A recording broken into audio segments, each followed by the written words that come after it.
کیا شاگرد اچھا لگتا ہے استاد کی تعلیم کو ڈسکس کرتا؟ اور وہ کبھی ڈسکس کرے تو استاد کو یہ اچھا لگے گا؟ یہ آپ کسی بھی مہذب معاشرے میں کبھی یہ کام کر کے دیکھیں، یہ تکلیف کا باعث ہے۔ لیکن میں کس طرح یہ بات عرض کروں کہ لوگ امتی ہو کے نبی پاک کا علم شریف ڈسکس کرتے ہیں، وہ لے کے بیٹھے ہیں اپنے پاس کاغذ قلم اور لے کے بیٹھے ہیں حدود اربع کہ ہم بتائیں گے اتنا تھا اتنا نہیں تھا۔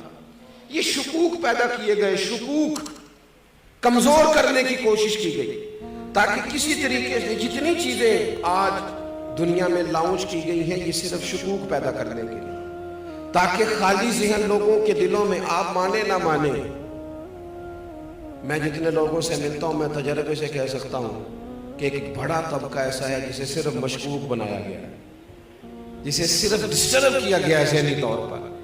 وہ لوگ جو بڑے محبت سے، بڑے شوق سے کوئی درود شریف پڑھ رہے تھے، انہیں آگے کہا گیا یہ والا تو پڑھنا ہی نہیں چاہیے، وہ کب سے پڑھ رہا تھا، مشکوک کرنے کی سازش کی گئی۔ اسی طرح سے ایک بندہ مرزا غلام قادیانی، اچھا اعلیٰ حضرت نے جہاں بھی لکھا ہے غلام احمد قادیانی نہیں لکھا، مرزا غلام قادیانی بس، اس کو تیار کیا گیا۔ آپ دیکھیں کیسا بیوقوف آدمی لانچ کیا گیا مارکیٹ میں۔ وہ آیا پہلے سادھو بن کے، وہ ہم دم کرانے بھی تو جس کے مرضی پاس چلے جاتے ہیں نا، یہ بھی کوئی کرائیٹیریا نہیں جی، یعنی وہ بابا جی سادے ہیں جی، کیوں سادے؟ کہتے ہیں نہائے نہیں مہینہ ہو گیا۔ میں نے کہا سادہ ہونا اور گندا ہونا ان میں فرق ہے۔ سادہ تو وہ شخص ہوتا ہے جس کو کوئی مہنگے کپڑوں کا شوق نہ ہو، کوئی مطلب اسے پروٹوکول کا شوق نہ ہو۔ سادگی کا کیا مطلب ہے کہ بندہ منہ نہ دھوئے؟ یہ کہاں کی سادگی ہے؟ تو پہلے کبھی وہ سادھو بن کے آیا، کبھی کچھ بن کے آیا، پھر اس نے نا چونکہ باقاعدہ وظیفہ خور تھا، اس نے پھر عجیب و غریب دعوے شروع کیے۔ اس نے کہا معاذ اللہ میں نبی ہوں، اور آپ کو بتاؤں یہ علماء کے لیے بات انوکھی نہیں تھی، چونکہ رسول کریم نے فرما دیا تھا، محبوب نے پہلے ہی سمجھا دیا تھا، فرمایا 30 جھوٹے لوگ ہوں گے جو دعوی نبوت کریں گے، اور 2 تو حضور کے ظاہری زمانے میں ہی آ گئے، ظاہری زمانے میں آ گئے۔ تو یہ حضور نے، اب اس نے کیا کیا؟ اس نے کہا میں نبی ہوں، پھر عجیب و غریب تعویلات کرنے لگا۔ وہ لوگ ڈھونڈ کے لاتے ہیں نا چیزیں اپنی مرضی کی، آپ جس کے پاس بھی جائیں وہ دلیل رکھتا ہے، جس کے پاس بھی جائیں وہ کوئی نہ کوئی اس کے پاس کہانی ہوتی ہے، سٹوری ہوتی ہے۔ وہ تو ابو جہل بھی کہا کرتا تھا کہ دیکھو جی اچھے بھلے رہ رہے تھے، اور یہ انہوں نے ایک بھائی کلمہ پڑھ گیا، دوسرا پڑھتا نہیں، گھر میں لڑائی شروع ہو گئی۔ کہانی تو اس کے پاس بھی تھی نا۔ وہ یہ بھی کہتا تھا دیکھو جی ہمارے باپ دادا کو کہتے ہیں وہ گمراہ تھے، حالانکہ وہ تھے گمراہ۔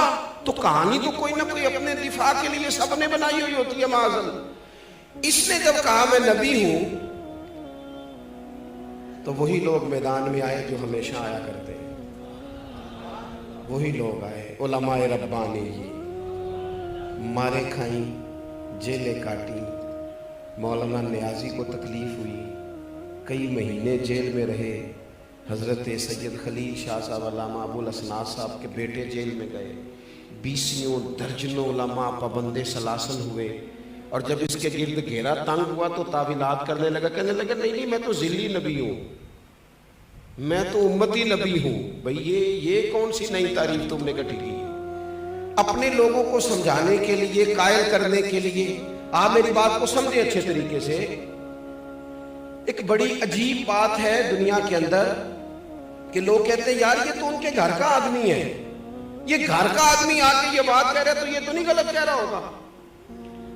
ان لوگوں نے یہ کیا کہ اسلام کا لبادہ اوڑھ کے جب یہ کہنا شروع کر دیا نا کہ حضور آخری نبی نہیں، معاذ اللہ، تو انہوں نے ایک دروازہ کھولنا چاہا، ایک نیا شک پیدا کرنا چاہا۔ وہ جو امت حضور سے وابستہ ہو گئی تھی پوری طرح، ان کے ذہنوں کو منتشر کرنا چاہا، ایک نیا دروازہ، تاکہ جس کا جی چاہے وہ اندر آ جائے، جس کا جی چاہے وہ اندر آ جائے۔ اب ضروری تھا کہ ان لوگوں کی علماء نے حکم شرعی بیان کر دیا تھا، اعلیٰ حضرت نے بہت پہلے لکھ دیا تھا کہ یہ کافر ہے بلکہ مرتد ہے، اور فاضل بریلوی نے یہ فتویٰ دیا کہ جو اس کے کفر میں شک کرے، آپ کی توجہ ہے میری بات پر، جو ان کے کفر میں وہ بھی کافر ہے۔ اس لیے کہ جس طرح اعلیٰ حضرت فرماتے ہیں جس طرح اللہ کو اللہ ماننا، صمد ماننا، بے نیاز ماننا، لم یلد ولم یولد ماننا ضروری ہے، یہ جملے ہیں، فرماتے ہیں اسی طریقے سے نبی پاک کو آخری نبی ماننا بھی ضروری ہے۔ اور جو آیت میں نے قرآن مجید کی پڑھی، ما کان محمد ابا احد من رجالکم ولکن رسول اللہ وخاتم النبیین، فرمایا محمد صلی اللہ تعالی علیہ وسلم مردوں میں سے کسی کے باپ نہیں، ہاں وہ اللہ کے رسول ہیں اور نبیوں میں سب سے آخری ہیں۔ اور آپ کو درجنوں اور سینکڑوں احادیث ملے گی، کسی میں وضاحت کے ساتھ اور کسی میں کنایے کے ساتھ، اور حضور نے نا باریک کر کے مسئلہ ختم نبوت بیان کیا، کہیں شک نہ پیدا ہو جائے، باریک کر کے کسی جگہ شک نہ پیدا ہو، یعنی ذرا بھی گنجائش نہیں دی، ذرا بھی۔ فرمایا میرے بعد اگر نبی ہوتے تو عمر بن خطاب ہوتے، اور ساتھ ہی فرما دیا ہوں میں آخری نبی، میرے بعد ہوگا کوئی بھی نہیں۔ یہاں تک بھی اگر بات ہو جاتی تو سمجھ میں آتی تھی، لیکن وہ جو اگر کوئی تھوڑی سی گنجائش نکالنا چاہے تو بند کیا وہ دروازہ۔ نبی پاک علیہ السلام نے حضرت مولا علی شیر خدا سے فرمایا تم میرے لیے اسی طرح ہو جس طرح حضرت موسیٰ علیہ السلام کے ساتھ حضرت ہارون علیہ السلام ان کے بھائی تھے، کیونکہ حضرت ہارون بھی نبی تھے، حضرت موسیٰ بھی نبی تھے۔ اب محبوب کریم نے اس دروازے کو فوراً بند کیا۔ یہاں تک بھی بات ہو جاتی تو امت سمجھ جاتی کہ یہ بھائی بھائی کی تمثیل ہے۔ حضور نے ایک اور مقام پہ بھی کہا لی میرے بھائی ہیں دنیا اور آخرت میں، لیکن حضور نے انہیں کہا ہے، انہوں نے نہیں کہا نبی پاک کو کہ بھائی ہیں، انہوں نے جب بھی کہا یا رسول اللہ ہی کہا ہے۔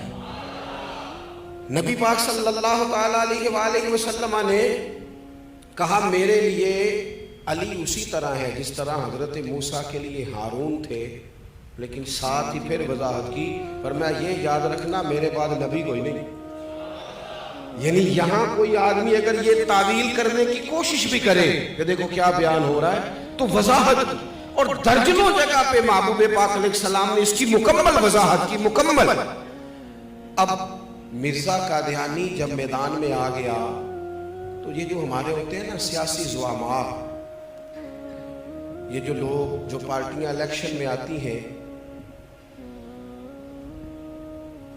میرے دادا جی کہا کرتے تھے کہ فیصلہ ہمارے ہیں نا پنجاب میں پنچایت ہوتی ہے، اب تو خیر ختم ہو گیا معاملہ، پنچایتیں ہوتی تھی تو سرپنچ صاحب چودھری صاحب بھی فیصلہ کر دیتے تھے۔ تو دادا جان فرمایا کرتے تھے کہ جو چودھری اور جو سرپنچ الیکشن لڑنے لگتا تھا پھر ہم اس سے فیصلہ نہیں کراتے تھے، اس لیے کہ اس نے دونوں پارٹیوں سے ووٹ لے لیا، وہ کسی کو ناراض کرنے کی کوشش ہے، اس کے ووٹ کم ہو جاتے تھے۔ ہم اس سے فیصلہ نہیں کرایا کرتے تھے، ہم وہ والا سرپنچ ڈھونڈتے تھے کہ جو فیصلہ تو کرے لیکن اس لالچ میں نہ پڑے کہ اگر میں نے فیصلہ کسی کے خلاف کر دیا تو پھر وہ مجھے ووٹ نہیں دے گا۔ سیاسی زعماء کا یہ مسئلہ ہوتا ہے کہ انہوں نے لینے ہوتے ہیں ووٹ، کسی کمیونٹی کو ناراض نہیں کرنا چاہتے، یہ چاہ نہیں رہے تھے کہ ملک کے اندر قادیانیوں کو اقلیت قرار دیا جائے، چاہتے نہیں تھے سیاسی زعماء، اللہ ماشاءاللہ کچھ اچھے لوگ بھی ہمیشہ ہوتے ہیں، چاہ نہیں رہے تھے۔ پھر علماء کو جدوجہد کرنی پڑی۔ میں چھوٹا ورکر ہوں دین کا، شاید جتنے لوگ کام کر رہے ہیں ان سے سب سے چھوٹا میں ہوں، اور یہ عاجزی کے طور پر نہیں کہتا، میرا یہ حسن ظن ہے کہ میں نے زندگی میں بڑے بڑے مخلص لوگ دیکھے ہیں، جب ان کا کام ہم دیکھتے ہیں تو محسوس ہوتا ہے کہ واقعی ہم لوگ کمزور ہیں، ہمیں بہت کام کرنا چاہیے۔ آج بڑے وسائل ہیں، اپنی بات پہنچانا بڑا آسان ہے، لیکن جب پلٹ کے وہ زمانہ دیکھتے ہیں نا جب یہ مشترکہ تھا، ہندوستان پاکستان حکومت انگریز کی تھی اور قادیانی کے خلاف تحریک چلانی تھی، تو کتنی جد و جہد کرنی پڑی اعلیٰ حضرت فاضل بریلوی، کتنی کوشش کرنی پڑی پیر جماعت علی شاہ صاحب کو، اور شہزادے ہیں حضور غوث پاک کے پیر میرے علی شاہ صاحب۔